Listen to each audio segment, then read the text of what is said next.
«Адвокат дьявола» – фильм довольно неоднозначный. Его сложно назвать бессмертным хитом на все времена, но след свой в истории кинематографа он все же умудрился оставить. Причем наследить он пытался неоднократно.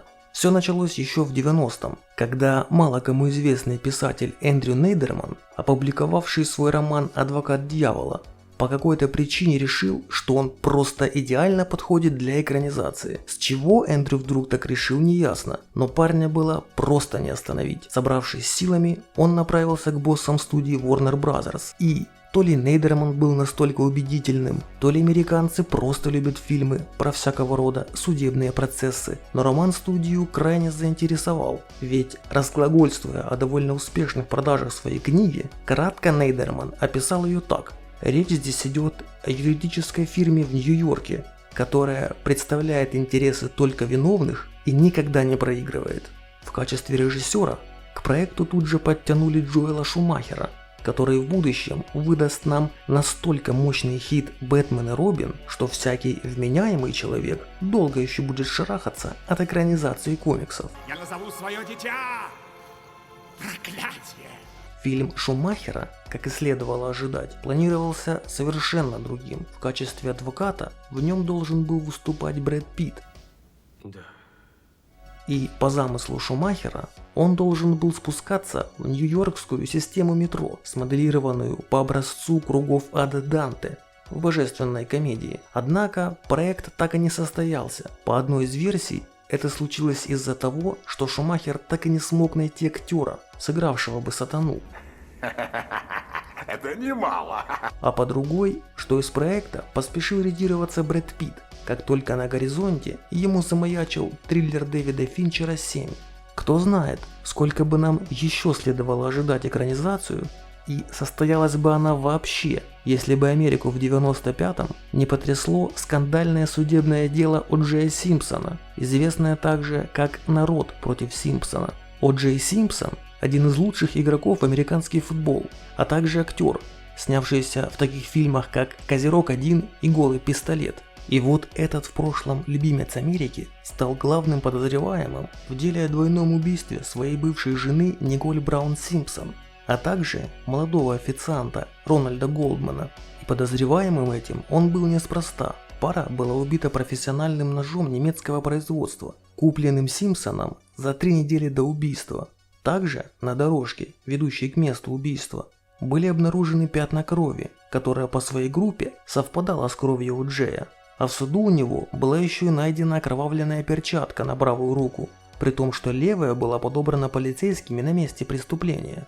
И вот в этот просто-таки костер из улик О. Джей умудрился еще и бензина ливануть, когда попытался скрыться из города на машине. Однако в результате погони, которая, кстати, транслировалась в прямом эфире, все же был задержан и заключен в одиночную камеру.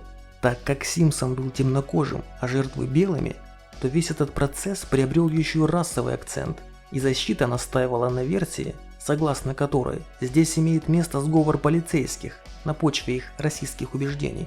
На фоне данного крайне громкого и, по мнению некоторых, весьма неоднозначного дела, интерес ко всякого рода судебным процессам стал очень велик, и Ворнеры смекнули, что сейчас самое время реанимировать проект, сценарий которого просто так пылится у них на полке. Правда, для начала они решили его немного подкорректировать и наняли для этого дела Джонатана Лемкина, а Шумахера в кресле режиссера заменили на Тейлорда Хэкфорда, ответственного за нашумевший фильм 82-го «Офицер-джентльмен». Когда Хэкфорд ознакомился со сценарием Лемкина, он тут же решил подтянуть для его корректировки Тони Гилроя, с которым они вместе работали над фильмом «Долорес Клейборн», экранизации одноименного романа Стивена Кинга.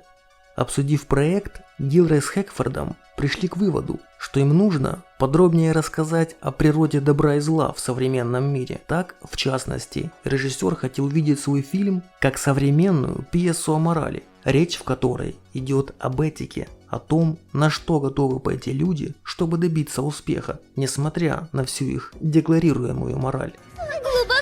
Также, по мере развития сценария, темой стала еще и свобода воли, ведь Милтон, он же дьявол, по сути не влияет на происходящие события напрямую. Так, по сюжету фильма он всегда давал Кевину Ломаксу, адвокату, выбор.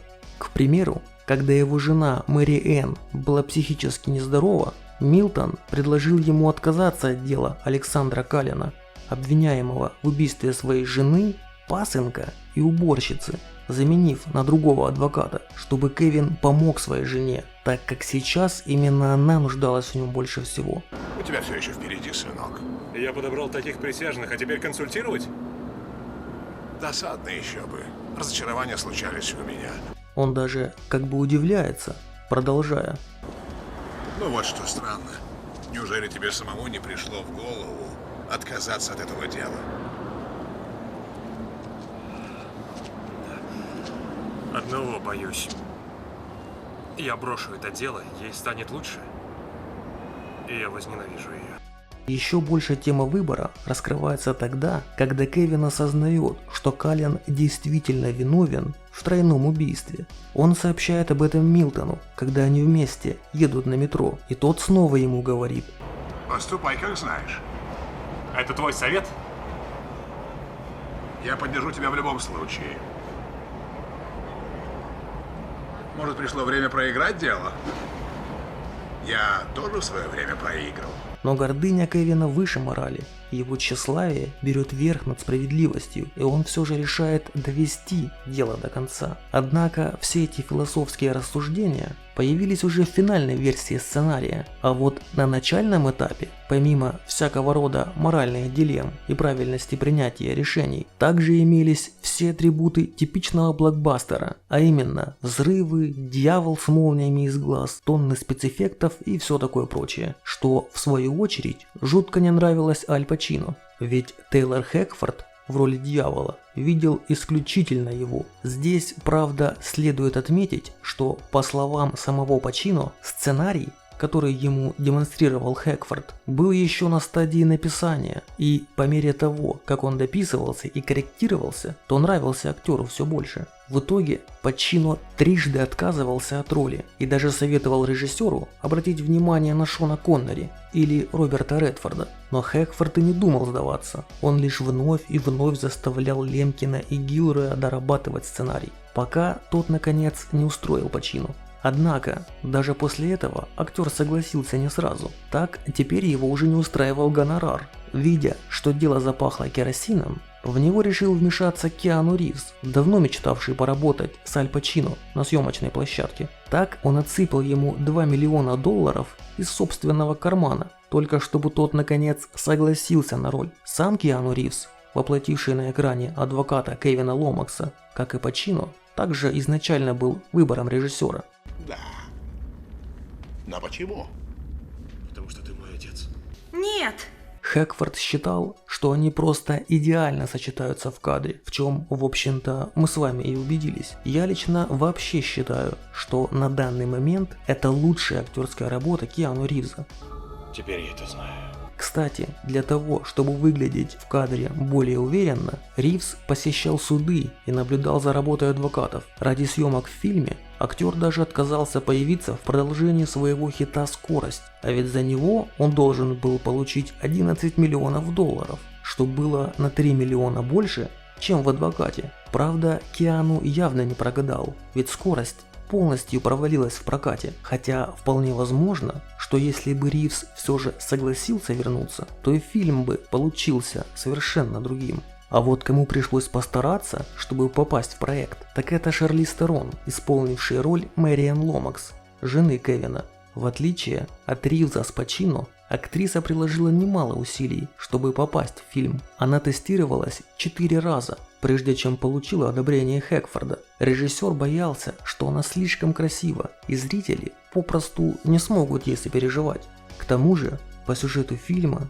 героям Шарлиз и Киану около 30 лет, и если Ривзу на момент съемок было 31, то Терон всего 21. И поэтому, помимо красоты, она была еще и слишком молода. Но, к счастью, благодаря работе гримеров, актрисе удалось создать нужный образ, а для того, чтобы лучше понять свою героиню, она еще и некоторое время общалась с психиатрами по поводу того, как ведут себя люди с диагнозом шизофрения. Сами съемки проходили не очень гладко. Так сперва уволили оператора, а после еще и помощников режиссера, вскоре после чего из некоего анонимного источника поползли слухи, будто бы Аль Пачино был недоволен работой с Хэкфордом, считая того слишком наглым и шумным. В ответ на это исполнительный директор картины сказал, что Аль Пачино сам далеко не безгрешен, так как он частенько опаздывал на съемки. Как бы там ни было, на самом деле Пачино и Хэкфорд явно находили друг с другом общий язык. Так режиссер никогда не запрещал Пачино импровизировать.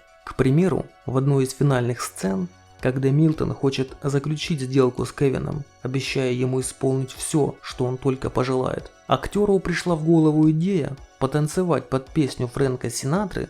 Это случилось в Монтерее, и Хэкфорд принял это предложение без промедлений. В первый уикенд проката в США фильм заработал 12 миллионов 200 тысяч долларов и занял второе место, сенсационно уступив подростковому слэшеру «Я знаю, что вы сделали прошлым летом», который собрал 16 миллионов, а в общей сложности с октября 97 и по февраль 98 фильм собрал 61 миллион долларов в домашнем прокате и 92 миллиона в мировом, что в общем-то не так уж и много, учитывая итоговый бюджет фильма в 57 миллионов. Но фильм получил довольно неплохую критику, так что и провалом его точно не назовешь. К тому же он получил премию «Сатурн» как лучший фильм ужасов, а Аль Пачино получил номинацию от MTV Movie Awards за лучшего злодея. Определенно. Тщеславие мой самый любимый из грехов. Если понравился ролик, подписывайся на канал, ставь лайк и бей в колокол. Услышимся в новых выпусках.